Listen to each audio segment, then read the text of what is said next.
તમે મારા દેવના દીધેલ છો, આવ્યા છો તો અમર થઈને રહ્યો. આ પછીમાં બીજા ઘણાને શાંત કરાવીએ છે, તમે જ શાંત રહ્યો. હા સગરદાન સાગર ગોટે ચીડો કે આ ભાઈ મને ક્યાં તમે લીધો આમાં. ઉમેશ વયો ગયો. ઉમેશ હમણાં અગાસી ઉપર ઠેકડો નો માર્યો, ઉતરી ના આવજે દાદરા હો પાછો.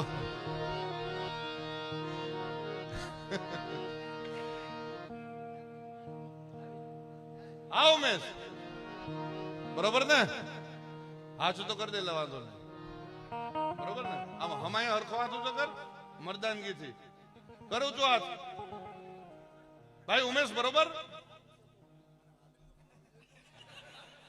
તને મારી ઉપર વિશ્વાસ નથી? હા એમ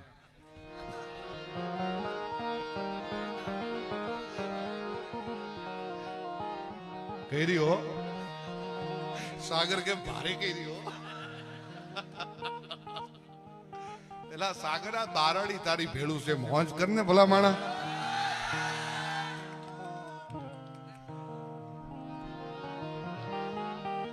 સાખડા વાળો છે.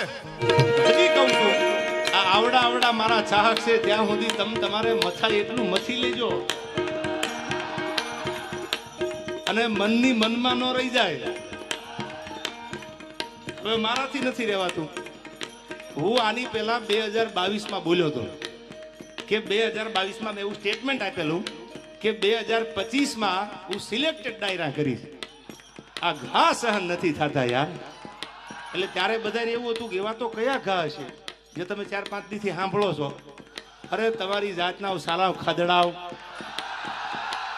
તમારામાં દમ હોય તો હાબી સાથીએ મોરે મોરો મારી દો, ખબર પડે. ફિલોસોફી કરવા તમને બોલાવે છે. તમે મને પૈસા આપ્યા આ પ્રોગ્રામમાં, કલાકાર તરીકે તમે મને બોલાવ્યો. શું કામ બોલાવ્યો?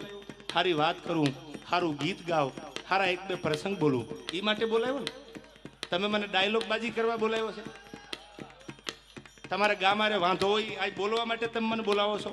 સમજદાર છો એટલે ટકોર કરું છું તમને. એવા કલાકારને તમે નક્કી કરીને બોલાવો કે જેની આગળથી સારું સાંભળવા મળે, જેની આગળથી સારું જાણવા મળે, એને બોલાવો. આયા બહેન ફિલોસોફી કરે, મોટી મોટી વાતું કરે, દમ તો કાંઈ છે નહીં. અને બીજી વાત, હું ઘણીવાર ડાયરામાં બોલું છું, તમે તો સમજદાર છો. ખદડા ને ખહુરિયા ને યાદ છે ને.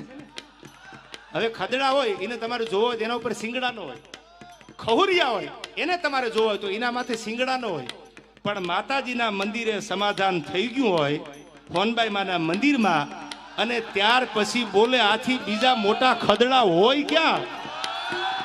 આથી બીજા મોટા ખહુરિયા હોય ક્યાં? મને અફસોસ એ વાતનો છે કે મારે તો તૈયારી છે જ, પણ સાહેબ એને મારી માં હોનબાઈનો મલાદો રાખતા નું આવડ્યું. ખાલી માની શરમ તો ભરી હોત અને હું તો માના મંદિરમાં ઊભો તો ને એટલે માફી માંગી હતી. બાકી હવે વયાવો. અને હવે તમને કેતો જાઉં છું, આ પેલા ડાયરામાં સિલેક્ટેડ ડાયરામાં દાંત કાઢતા કાઢતા કેતો જાઉં છું. સાંભળો, આવેશમાં આવી નથી બોલતો. હવે માફી માંગુ તો હું ડાયરા મૂકી દઈશ. હવે તમારે જેને આવવું હોય એને વયા આવજો, પણ ડાયલોગ બાજી ન કરતા સામે વહી આવો. મોરે મોરો મારી દો તો માનું મરદના દીકરા છો. અને હવે કોઈ ભાઈડો માફી મગવી દે તો હું ભાઈડો અહીંથી ડાયરા મૂકી દઈશ. આ મારી તમને જીભાન છે. નીકળી હાલ્યા છો ગામની પ્રજાને બગાડવા યાર. સારું શીખવાડો ને, સારી વાતું કરો ને. બાયું ચડાવવાનું શું કામ શીખવાડો છો?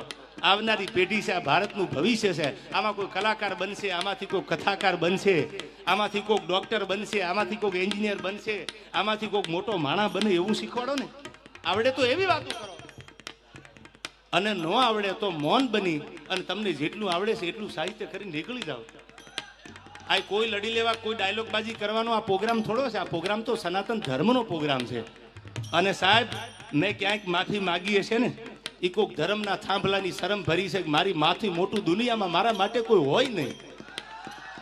એટલે મેં માફી માંગી છે. હા, અમારી સિસ્ટમમાં નથી. હવે તમારી સિસ્ટમને કહી દીજો ભાઈ આવે. તમારી સિસ્ટમમાં ન હોય તો હું કાઠી દરબાર છું, મારી સિસ્ટમમાં ન હોય. આ હાય હાય હાય બોલી જા બોલી જા બોલી જા બોલી જા. ચકલા કોઈ દી બાજ ન બને. હવે આવડાની ખબર છે કોણ સાચું ને કોણ ખોટું. યાર મારે જાજુ નથી બોલવું, આ વાતને મારે લંબાવી નથી, તમે તો સમજદાર છો.